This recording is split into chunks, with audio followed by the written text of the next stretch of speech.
Let's just start with talking about the fact that my ankles are thirst traps because I'm wearing short socks, and you are going to kick me with your comically sharp heel. They're not sharp. They're Like, square toe, but yeah. they're long. This is something the Joker would wear, ready to rob a bank. I'll take that as a compliment. Joker was one of the most interestingly dressed people ever. Like Well, the that's how I'm greatest, gonna take it. the greatest fashionista of I'm going to live in delusion today. Batman lore. Laws. And we're both in Levi's. I'm in 501s. You're in, we checked 512s. I don't even know what that means. This is thrilling for our fan. Yeah. I love Levi's. They're so sexy. Well, the fan loves that.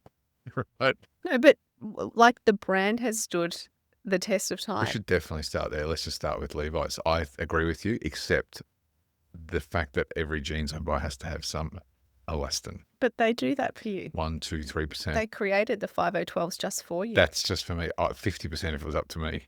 I'd wear those, those ones that are like, what are they called? Jeggings? You would not. Actually, that jegging, I haven't seen the tights come out yet. There's a whole fan club that are waiting for the gloves and the tights to come out for me. So, for the uninitiated, Christian wears tights in winter. Yeah. They are tights for men. But no, they're like, look, okay, let me asterisk this. I'm going to use this word. They're athletic tights, right? And I used to wear them for long walks and short runs, right? Yes. And they've been phenomenal. Ron Hill's a brand, unbelievable. They do cycling stuff and all that. Look, but yes, the tights come out in winter and the gloves. I've got leather gloves, of course. I'm not a communist. I enjoy the tights. I don't have a problem with the tights. I think what's funny about the tights is generally in the society that we live in, men who wear tights will also have some modesty and wear some shorts over them. That's kind of the look, yeah? So options.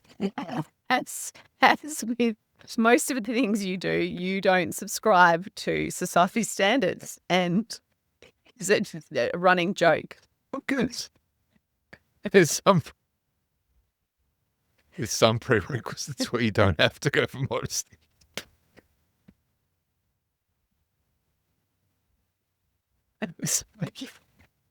So play on. Go back to Levi's. Leather gloves, also in winter.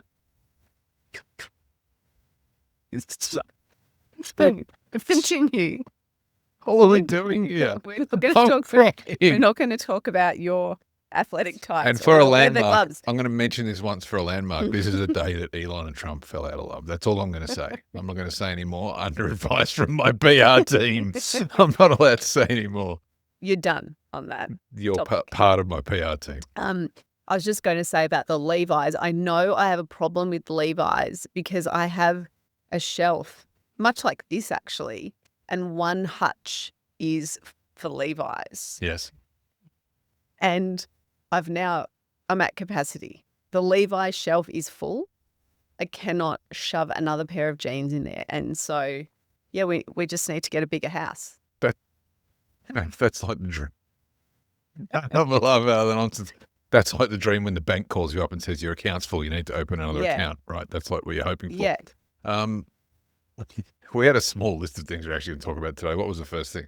The first thing, look, we had to, I know what we're going to talk about. Reaction. We're going to talk about accountability. Yeah. Because we're also going to talk about the state of economics in Australia. Maybe, we'll see. We are. People tune out. Our fan tunes out. Right. Maybe. I don't know. I find you to me, you're like my little digest of the important things in the world. That mic over a little bit. The important things in the world that I'm not really that interested in reading about or learning about. I'm like your chat GPT for these matters that you're bored by. So I think that maybe others might feel the same. Anyway, last week in our podcast, which have we even published that? I don't know. Yeah, I think so. No, I don't think we have. I hope we have. No, we haven't. Haven't we? No. Oh. Anyway, we spent a lot of time, we spent a lot of time talking about radical accountability, self-accountability. Oh, I better post that. Push the button. And so we thought maybe what we should do is be reflective on our own weeks. Yeah, yeah. Because this is something that's like work in progress. You never stop. Like it never becomes just your nature to take accountability for everything always. I think it's something you've got to work on. I'd almost say for most people, the nature is to reject accountability in certain areas. So some people will naturally be accountable in some areas because you like them. Yes. But there's areas that we're all, little corners of our character that we are. Our psyche. Yeah, there's little weaknesses and like vulnerabilities in our character that we feel vulnerable about, might be a bit ashamed about, or we know that, and we want to keep it under the rug and we pretend that we're accountable for them, but we know deeply that we're not. And this is where I think, someone's trying to lose weight, someone's trying to do this, someone's trying to start a business, someone will waste 2 years starting a business doing like nonsense work, and they know it's nonsense work when they're the big rocks that they need to move, they won't do, but they can't bring themselves to take accountability for it. Oh, it's this external reason. It's, I've just got to do this first. So it's not... you trying to avoid actually discussing what you're going to hold yourself accountable for this week, Christian? That's where it feels well, it's going. deeply maybe. Like I might have that reflexive action. I mean, all right, well, tell us. Carl Jung might have a view on that. Should we go deep onto that as another distraction? Come on. Okay, so my health and weight has fluctuated dramatically over probably from like 19 to now, let's say. And I've had years where I'm extremely fit. Not extremely fit, so that's not fair. I've had years when I'm quite fit and playing good level sport and doing triathlons. And I've had other years when I'm in like catastrophic shape. And that's zigzagged over the years that's gone by. And what's happened is in the last 10, 12 years, I've managed to do a lot of things on the input end, like breaking a lot of bad habits, all hard won, as you've seen. I've not got anything for free. Slowly, one at a time, taken down a whole bunch of dragons and like lost weight, got stronger, got fitter, increased this, decreased that. And I'm in a decent place. But if I'm honest and if I'm extremely accountable, I'm not in as good a place as I'm pretending that I am. Yes. Okay.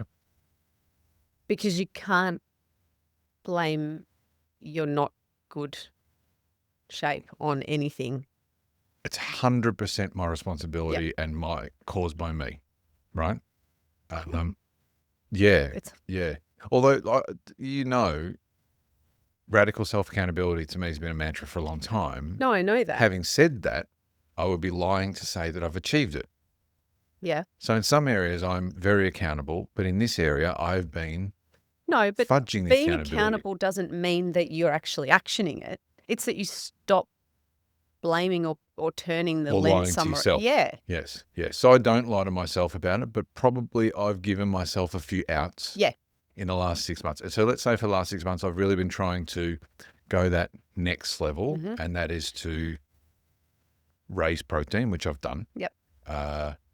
Consistent gym. I'm playing 3 games of basketball a week, which makes the gym a little bit harder. But again, here's an excuse, right? I could easily go at 5 a.m. if I was serious.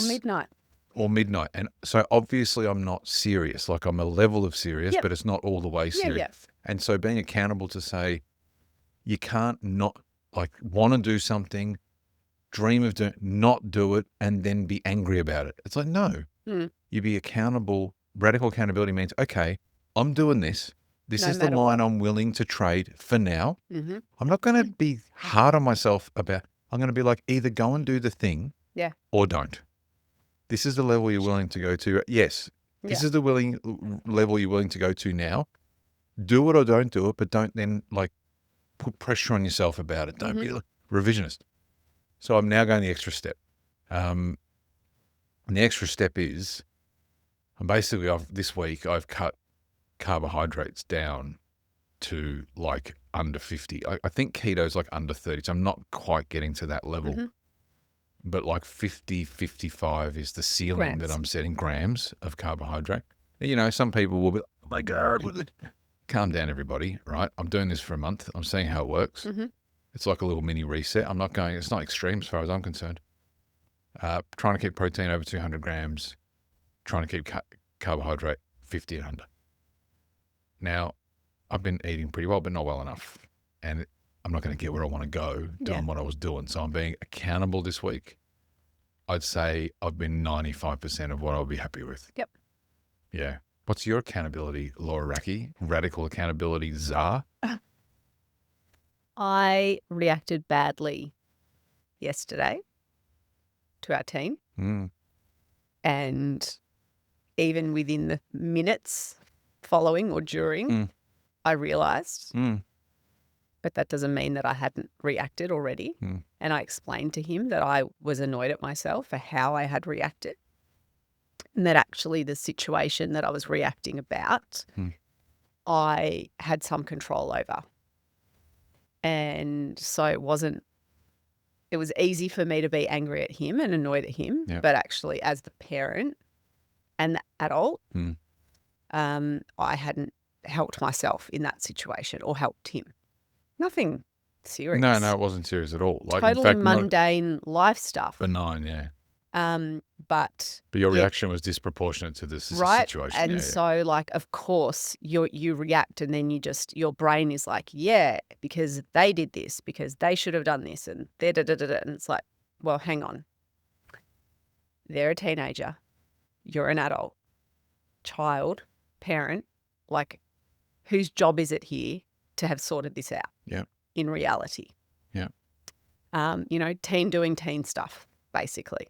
So, and good teen, like on balance. Beautiful extraordinary teen. Yes. No yes. complaints. Yes. Amazing. Some complaints, but not. And so, no yeah, real complaints. I think still I have that habit of being quick to react. And then I want to be like, I've been really tired the last few weeks, probably haven't been 100%. Yeah. This has I've happened. got a lot going on. That works flat out. But it's like I was in total control of my reaction, as in I could control it, and yet I did not. So, yeah, and the way that I dealt with it was I was really honest with him, and I accepted the responsibility for my reaction. He told me that in the car drive on the way to school, I repeated myself 5 times what it was. So it was a light morning for you. Trying to get across. And I said, well, mate, if you listen to me. Yeah, of course. Of course. So anyway, that's something I'm working on. Yeah. The quick overreaction.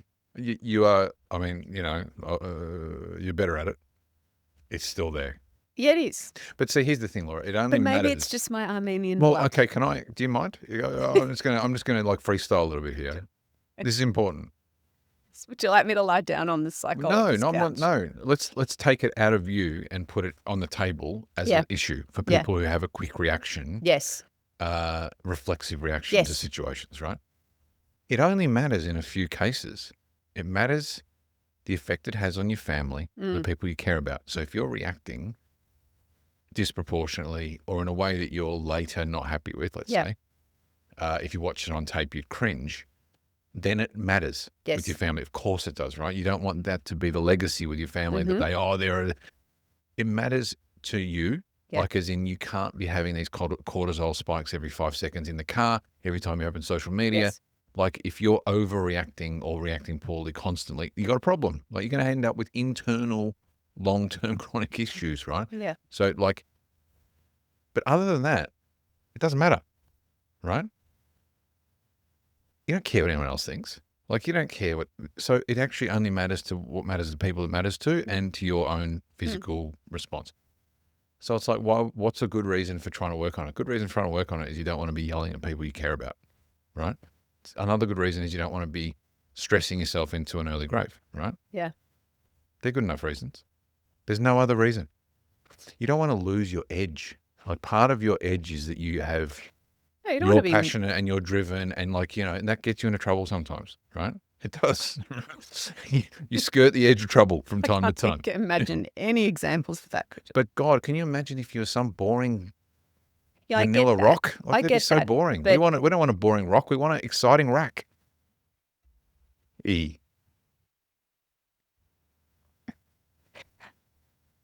I agree. But I think part of my maturity and growing and self-reflection is, yes, I like my passion and I like that I feel things deeply and strongly, but I really don't like when it feels uncontrolled isn't the right word, but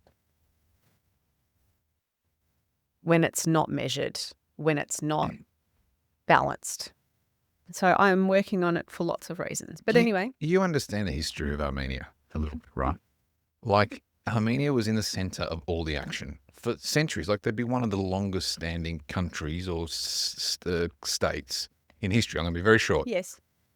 The Romans over here, they got the east and west, like, right? And so overreacting was part of survival of being an Armenian. Is these kings of Armenia, just wait, they would have to they would be a Roman client state, let's say. This is my best understanding. Feel free to fact check me. And they would be up against the issues of like the Romans were out conquering as they did or doing deals. And they'd do a deal and they'd be a Roman client state. And there's a lot of trade that would go through Armenia because of where it's located. And then they go, better deal. But how are we going to get a better deal? I tell you what, Romans are a bit weak over here. Let's go and pick a fight with one of their little legions over here. And they'd start a fight and then they do a negotiated settlement, which the Romans did very well. And they get a new deal. And you have to overreact to do that, right? You have to create false narratives. So it's part of your historical DNA. For feeding into my excuses. Overreact. But Christian, I was born in Traralgon. Oh, why would you? Anyway. So that's hilarious. I don't know how heavily I can lean on my ancestry to defend. Well, let me tell you about Traralgon. I spent a month there one night. I'm very proud of my heritage. Traralgon heritage, you're Armenian. All of it. When's the last time you went to Traralgon? When I was probably 6 months old. And how long were you in Traralgon for in your whole life? 6 months of your life, right? On a job posting. Yeah. Me. Not straight you. Out the womb. Parental job posting. This is you're a dyed in the wool. You're a dyed in the wool Gippslander. Yeah. Gippslander's on the rise. There's things going on down there. I'm talking to some people. There's some action. I love my heritage. I love my Traralgon. I'm not sure you could find Traralgon on a map. All right, to be honest. Yes. I know where it is. Near Sale.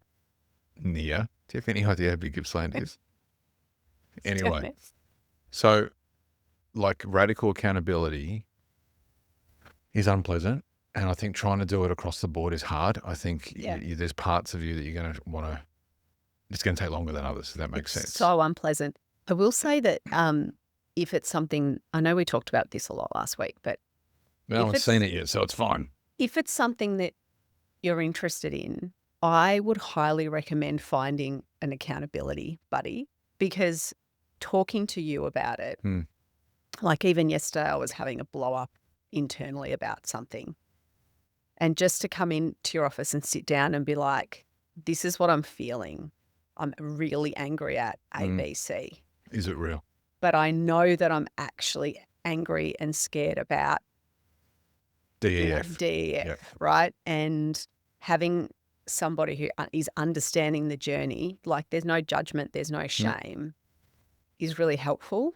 And it's not, we would almost never call each other out on and say, really? Is that, we actually are there to just as a sounding board to allow. We want the best for each other. No, but I mean, if you're being unaccountable to yourself. Yes. I think I'm pretty kind. I wouldn't normally call you out and say, well, why aren't you doing this? Or that's your problem. Is me crossing my leg a defensive gesture? It could be.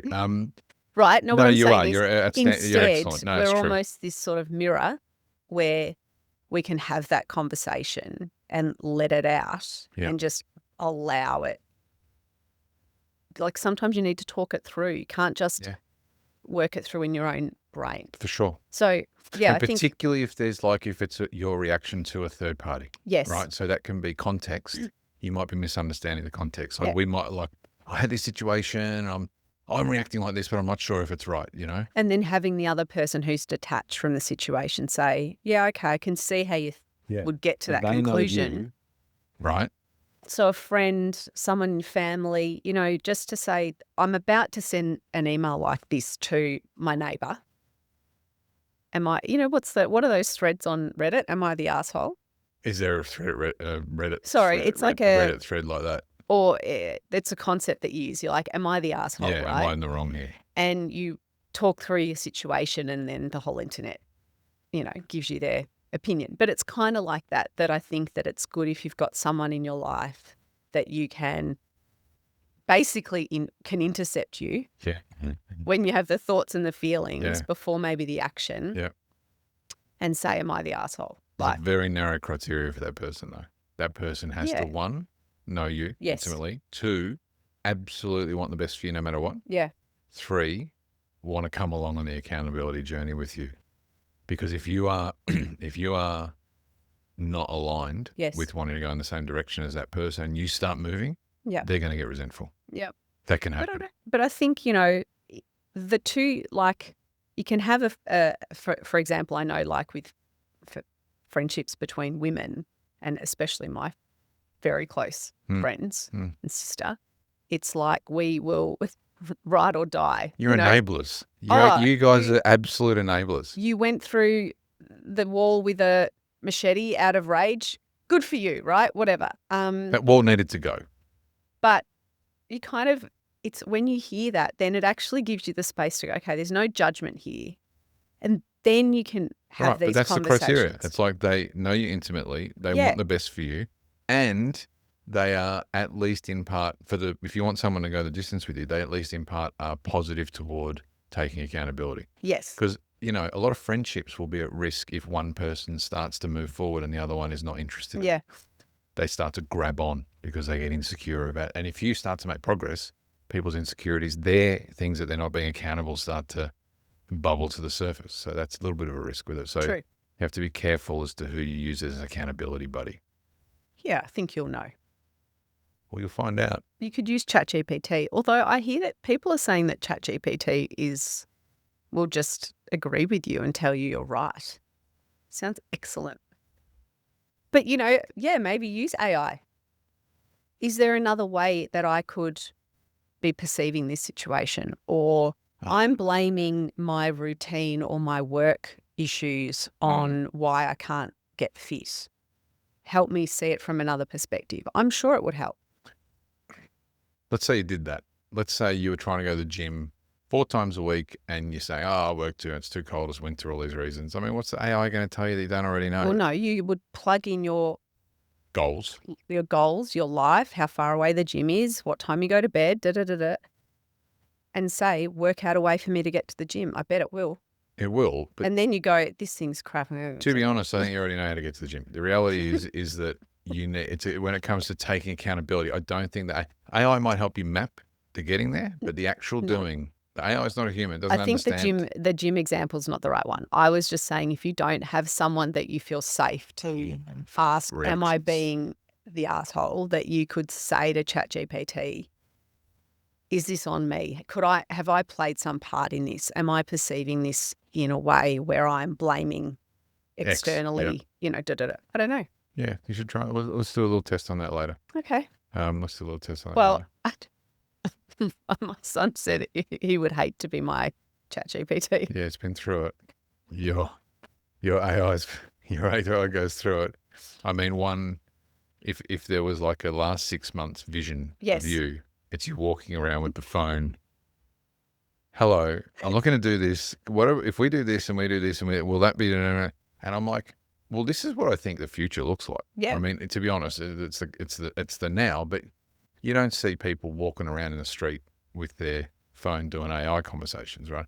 I think search is at risk a lot. In fact, I'm going to do a little bit more in the video stuff on Leaderbuilt on AI impact on workforces, but I think that the integration of this stuff is just going to slowly embed its way into everything. Well, I rarely use Google anymore because it's like too many steps. Now I have to like read 10 websites. Yes, and the ads and all that business. So Google's in a real trouble. I totally interrogate whatever ChatGPT tells me depending on what I've asked it. You don't use any others, do you? Just use ChatGPT? Yeah. And Grok? I don't. Any others? No, and I don't use it really for work yet.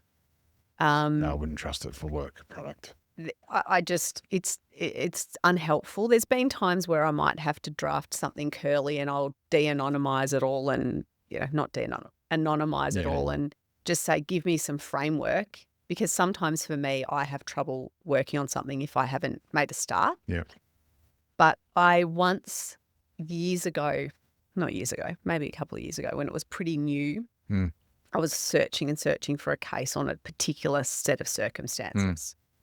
And so I couldn't find anything, which sometimes happens because they haven't. Uploaded it to. Well, no, but it just doesn't digitalised. exist, Oh, right. right? There's no case on You're that. saying you're creating precedent in law. So I asked ChatGPT and I was like, hey, what are the odds? Is there a case in Victoria where ABC happened and they looked at this legislation? And lo and behold, it said yes. Wow. And then it spat out this set of circumstances and the judgment. It had the citation of the names of the parties, the square bracket, Supreme Court of Victoria. It looked right. Now, me being me, I'm not going to take on face value, just this spit out. So I went to go and look for the case so I could read the whole thing. No. Couldn't find it.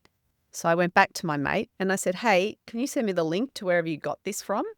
And it said, I made it. It said, I made it up. It doesn't exist, but you were looking for a case that did this. So What? yeah, it's called a hallucination. I know the hallucination, but I didn't know that was so. And what's the word I'm looking for? Some lawyers, and there has been a couple in Australia who have been whacked by their regulator for relying on it in court documents. I wouldn't rely on that ChatGPT for anything work product wise yet. No.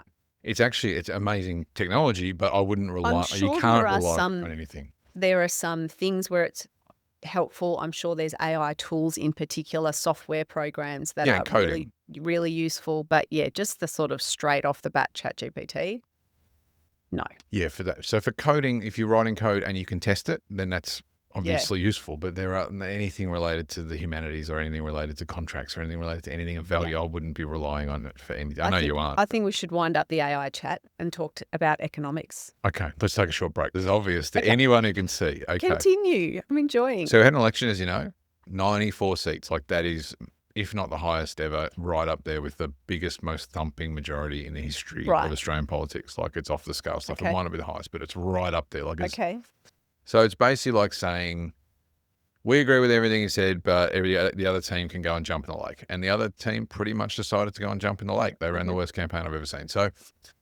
now we've got a mandate to pretty much do anything as a government, right? We have what's called GDP, gross domestic product, which is how much the economy grows by in a year.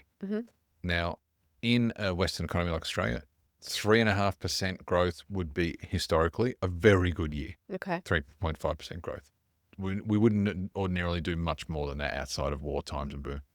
2.5 is about even, and 1.5 and below is, if your population's growing, approaching contraction. So 1 to 1.5% is not good. Anything under 1.5% not good. Anything above 3.5% ridiculous. Everywhere in the middle, okay. What's the test score? Our GDP is growing. Okay. But our population is growing quicker. So we have had what's called, everyone don't fall asleep yet, Laura, you're going to confuse everyone, listening. A per capita recession. Okay. So the country's growing. It's like, wow, look at all this growth, 1%, 2%. But because of this pace of population growth, we've actually had 9 of the last 11 quarters contraction. Got it. Retail is in its longest contraction cycle, I think, ever. You can go by the sentiment of companies that you talk to. Private sector is shrinking. Public sector is exploding. Okay. So things like, some of that's obviously very good, like teachers, police, doctors, like, and maybe, the health system, nurses, NDIS. I think, I don't want to quote the exact number, but the numbers are, I think it's doubled in 3 years or something. It's something crazy anyway. So it's at 50 billion a year or something. So the public sector side, which kind of during ALP you'd expect it to be, but it is like going like this, and the private sector is slowly contracting like a boa constrictor strangling it. And it's like the federal government hasn't noticed. They're sort of telling us it's this, and it's not. And unemployment at 4.2, and which is good, which is actually historically impossible almost. That's almost full employment. But almost all of it is public sector. Almost all is what they call non-market. So it's funded by taxpayers. So when the taxpayer money is going in, and some of it's important, then there's a whole layer that is masking Mhm. what is a pretty unhealthy economy. Yeah. Okay, so 9 of 11 quarters, that's 3 months. So 11, 33 months. 27 of the last 33 months, we've contracted as an economy. Mhm. Okay, so it's nearly 3 years. That's pretty much since ALP got there. So is it catastrophic? No. Is the trajectory good? No. Right? And I'm talking to a lot of business owners, as you are, and I was talking to some people about it yesterday. They're going okay. Like revenues are holding up. A lot of them are working on government projects, that sort of thing. But the steps required, the government impost, the regulation, like the red tape, green tape, and then cost of sales are just going up, up, up, up, up, up, up. You know, interest rates were zero for a long time. That's been a factor. So households have got less money to spend. You know, interest rates have gone. There's lots of factors. But is it healthy? No. And I am nervous. I'm very nervous, in fact, that no one's at the helm or who understands that private business, you can demonize them as much as you want, small and medium business, in the end, is what drives the health of the economy. That is where people come from to build their own futures. It's one thing to have a strong public service. That's people can argue the toss over 5 or 10% more here or there. But if you don't incentivize investment into the private sector, your economy turns upside down and you end up in places you absolutely do not want to be. End of lecture. Is it going to move in the short term? It's going to get worse. You think it'll get worse? Much worse. Much worse. But it won't manifest for a long time because, like people say, compared to this, compared to that, and everyone has different views, by the way. So I'm not saying that I'm right, but I'm right. No, I'm not saying I'm right. Our public debt, by world standards, like the debt that is relatively low as a percentage of GDP, but interest rates are up. Our credit rating is down, which means the cost of servicing that debt goes up, up, up, up. Now, there are people out there arguing, like Victoria particularly has very poor, my opinion, public debt position, unsustainable, in our lifetime, serious problems. These people don't care. They're like, no, they should spend. It doesn't matter. Like we'll work it. Work it out. I'm like, well, work it out. What are you talking about? Right? We have to work out a way to incentivize growth to pay for those things. And my baseline assumption in Australia, given we're on mineral, coal, and gas island, is that we shouldn't be running a deficit or any debt anywhere. Like we should be running a surplus every single year. But again, that's my opinion. Bottom line, things are not flashing red light, but they're not good, and the trajectory is not good. That's sobering. Thanks. Yeah. But things can turn quickly. Things can actually turn really quickly. So you don't have to give us something. No, it's true though. They can, like property cycle can turn really quickly. New build property cycle. Like innovation can turn, like AI, for instance, will drive down cost of. It will be a massive deflationary impact. But it will also maybe wipe out the bottom third of jobs, and we don't mention that part. But it could be there's lots of ways it could get better. Yeah. If someone has the courage to do it, but I just don't see on the field right now who that's going to be. Okay. Thank you.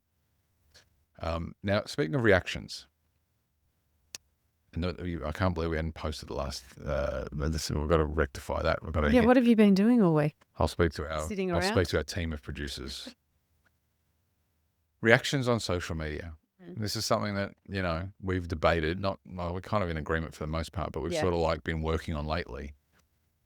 Surprisingly, let's just start, TikTok has been going quite well. Yep. In 28 days, it had quite a significant surprise to us.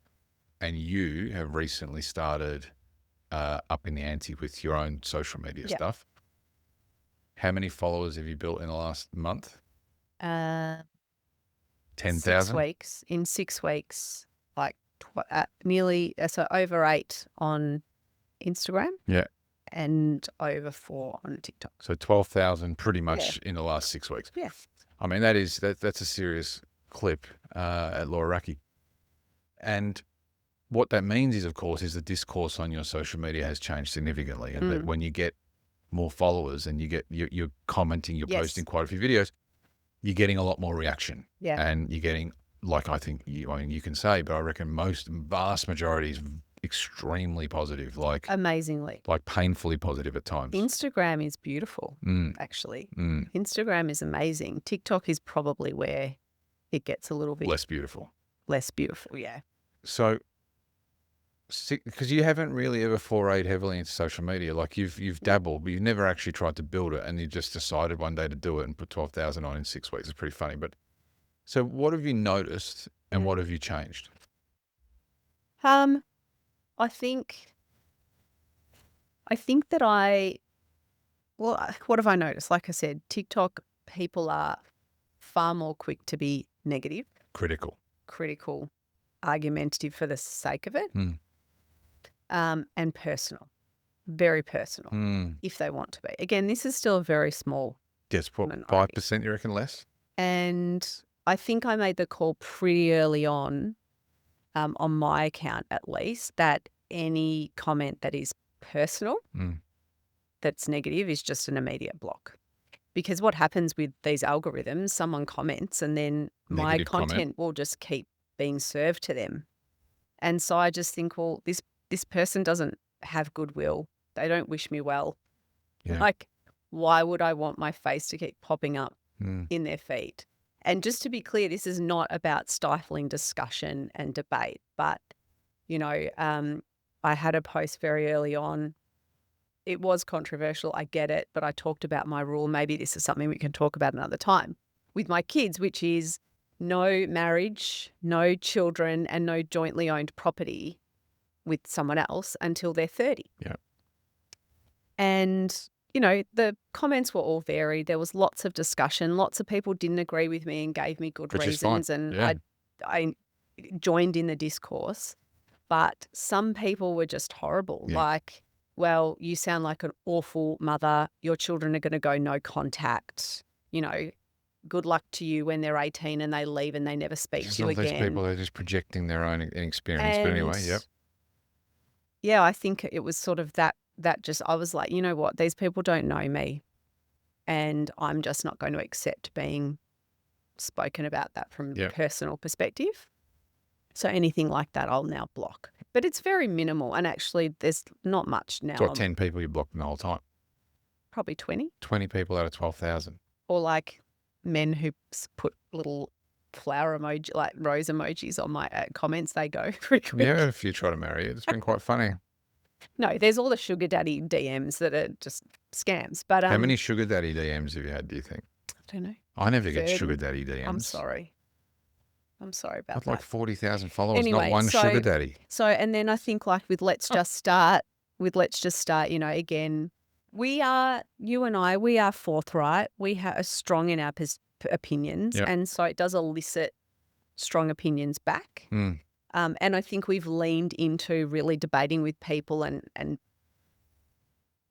trying to I love when people disagree. No, I agree. When they do it respectfully. I'm open-minded. I don't walk around thinking I'm a font of all knowledge. Yeah. Like, that couldn't be further from the truth. I love hearing other perspectives. But again, like this last week, I think I just said I made a joint decision for us that, again, if it's ever personal, they've got to go, because they're not coming from a good faith position of wanting to discuss and discourse. And what can we do with a person who wants to say horrible things to a stranger? You can't shift their perspective. You can't change them. You can't make them happy. There's nothing we can do with a person like that. Particularly when you're getting DMs and comments from people who are of such immense goodwill. Oh, right? amazing.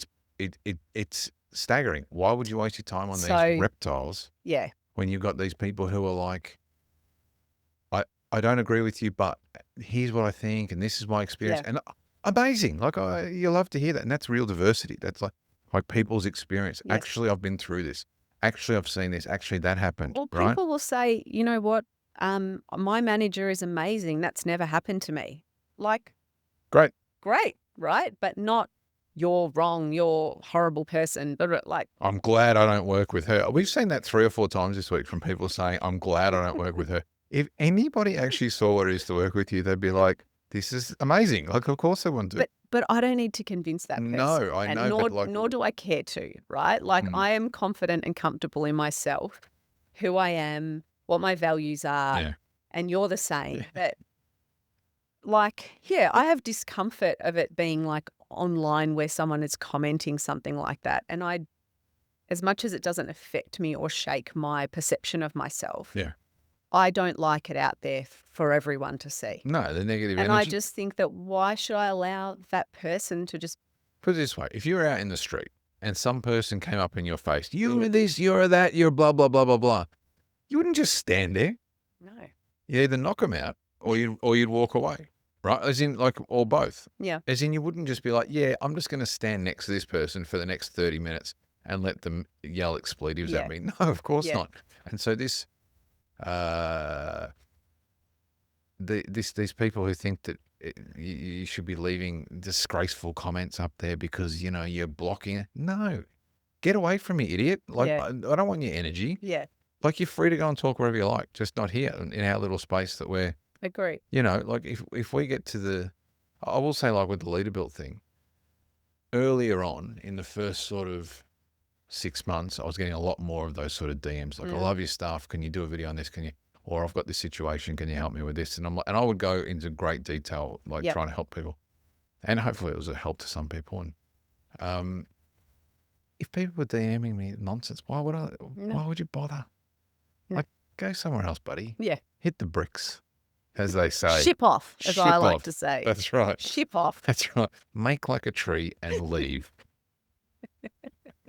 So yeah, I think that's the internet. And you know, it did yesterday. I had a moment where I had the wobbles because you are really exposing yourself when you're online in And doing this stupid shit, yeah. this one. Yeah. But you know, I'm earnest. I'm myself. I'm not self-censoring. I'm just putting myself out there, and it's a bit scary. Yeah.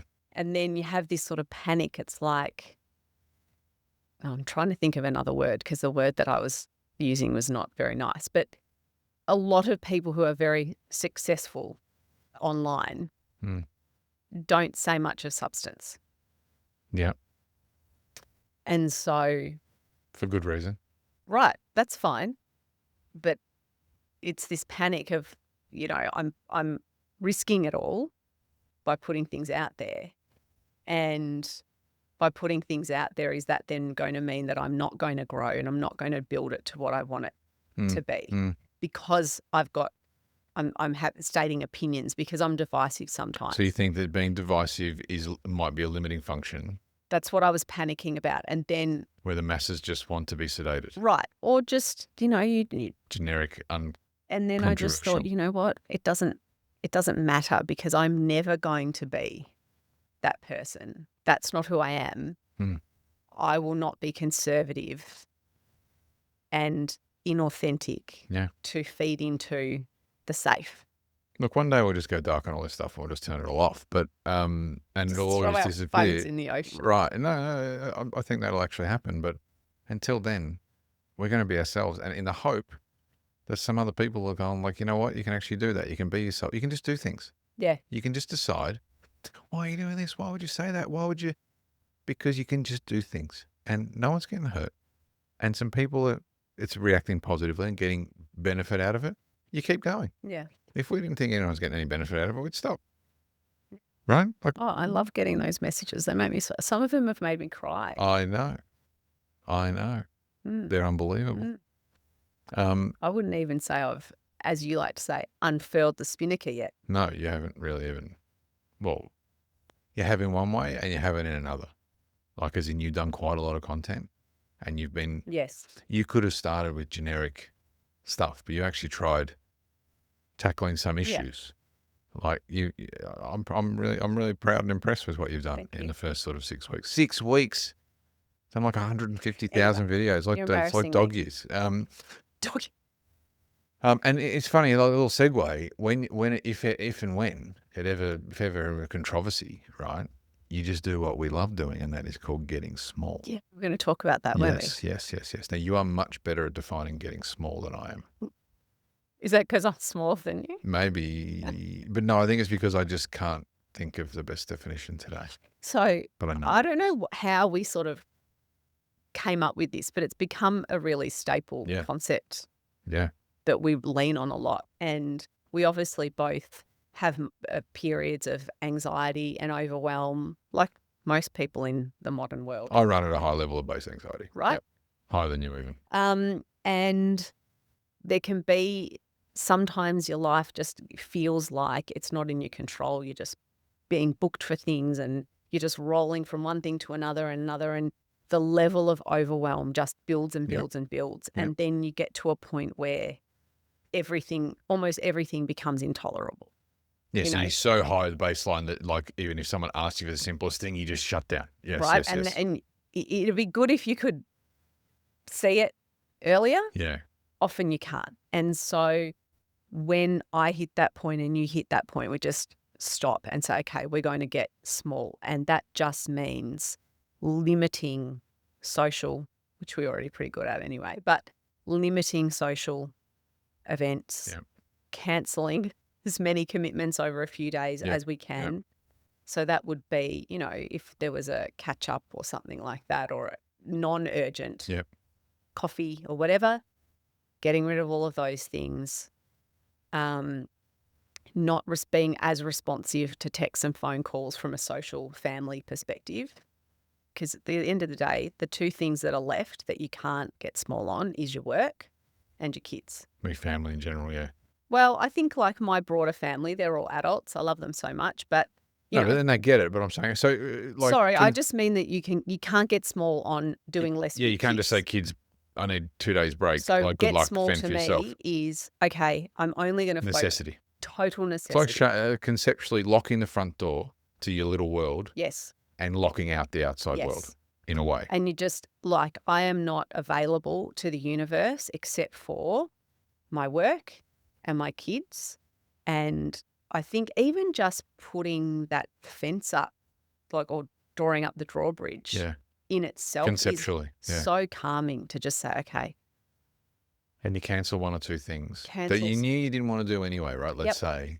And you look ahead. For me, that is a big one. Like, although I'm much better at it than I used to be, if I look at the diary and the next 6 weekends are booked with multiple things, I actually start to, not as much as I used to have a real problem with it.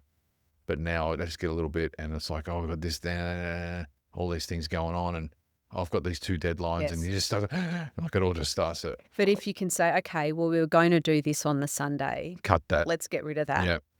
Because actually we're seeing them the week before or whatever. And then okay. And the people that matter, Laura, they get it. They're just like, you know what? These 2 people are crazy we love them and we're going to just do that for them. So that's what I would say. When I feel that overwhelm and the anxiety, it's like, let's just focus on, like you said, the absolute necessities. Give yourself grace. Stop thinking you got to be like this absolute perfect human being. Maybe less gym or whatever. Give yourself a break. Get some takeaway. Like, go easy on yourself. Keep things low key and simple. Give yourself time to recover. Come back fighting fit. Yeah, getting small.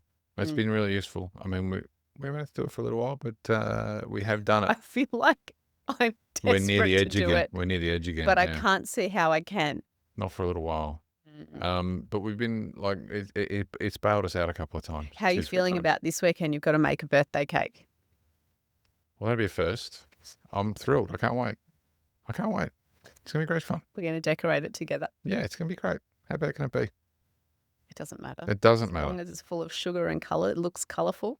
So what have we done today? We've talked about getting small. We've talked about a little bit of social media, a little bit of, we're going to do a little bit of Trump and Elon, but we're not. You've banned me from it. Like, it's just a fun little topic. I know. As much as Elon. Here's a practical reality of the world we live in. Yes. You could caveat your conversation with 1,000 caveats. Mm-hmm. You could put disclaimers. It doesn't matter. That topic is so divisive that if you say one word incorrectly, people lose their minds. It's like, and this frustrates me. I think that there's such a lack of critical thinking. But anyway, so I just think do not go there. Well, I take that advice and I'm about to reject it Okay. because we're going to do it. We're going to do level 1. All right. Not level 10, level 1. And the level 1 situation is this. I'm going to even take like Trump out of it. The situation in the US is dire. Mhm. $36 trillion of debt, $2 trillion deficit, spending, going through the roof. They have in the next decade, I think their social safety net, basically their social security, will be bankrupt. Yep. In our lifetime, there's a chance that the US economy could be bankrupt, Mhm. right? Bankrupt, which means what? Foreign wars, right? Guaranteed. So that is where that ends. So this guy, like him or not, many don't, some do, has a job to do that they've, you might agree or not agree that they're doing a good job or not. Guess what? If you look at this big, beautiful bill, it is a spending bill. It Right. adds to deficit. I see. Like it or not, it's the truth. Mhm. And so where this is all kicked off is that Elon's gone, this is a spending bill. This is a big mistake. Obviously, those two guys, their communication style is so different. Who would have thought 90 days after they got started together, that it all goes to custard? Oh, everyone would be shocked by that. So if you take the individuals out of it, the problem is real, right? Take them aside. Like, we need the US. Mhm. The world needs the US to be a functional bloody country. And to do that, they need to start to contain their spending. So that's one side of the problem. On the other side, you've got this soap opera of bloody chaos on all sides of politics in the US. That's crazy, right? So this was inevitable, or it was one within the set of possible outcomes. This was 50% plus. And now it's going to be really interesting to see what happens, right? That's it. That's what I'm going to do. Level 1. Well. You did well. I didn't even do a single impersonation. Sorry, I'm pausing because I think we might need to. Yeah, we can keep going with 2.5 minutes and we'll finish And finish. up. Yeah. Okay. So that's what I wanted to do. I just wanted to say that in the set of probable outcomes, this was the highest probability. Yes. Right? This is how it always ends with Trump, right? And Trump's a political guy and Trump's like a deal maker, and Elon is a straight line guy. He doesn't have any nuance. Mhm. So it's inevitable, forget if you like him or not, that this is where it was going to end. Because Trump goes via the garden path and Elon wants to do it in 90 days. You can't do it in 90 days. What do you mean you can't? And the whole thing goes to thing. Yeah. So what we need is somehow for the fiscal situation in the US to be resolved. Mhm. Tariffs ain't going to do it. They're a tactic. All these things are tactics. They need a big directional change. Can Trump do it? It doesn't look likely. It looks like that the House and the Congress is going to run him down in the end. So where does that leave us? It leaves us with a much bigger problem that we've got here in Australia. We have to end the podcast on something fun now. What do you got? I don't know. I have been really grumpy the last 2 weeks and I haven't been able to work out why. You got 30 seconds to work it out. Last night, before I went to bed, I thought about all the things today that I was excited about. Yep. And it's made a big difference because, like, even when I was drinking my coffee, I remembered that last night I said I was really looking forward to drinking my coffee. And there today. you were with your coffee. So let's just finish it on that you're excited about coffee. And that was a fantastic end to Being grateful. We are very grateful. And it's always a good place to end, is to say grateful. Thank you, Laura Racky. Now we're going to be posting, 2 at the same time? It's like a bonus for our How exciting fans. for everybody. All of our hundreds and thousands of fans. And like sprinkles, that's right. Till See you next later. time.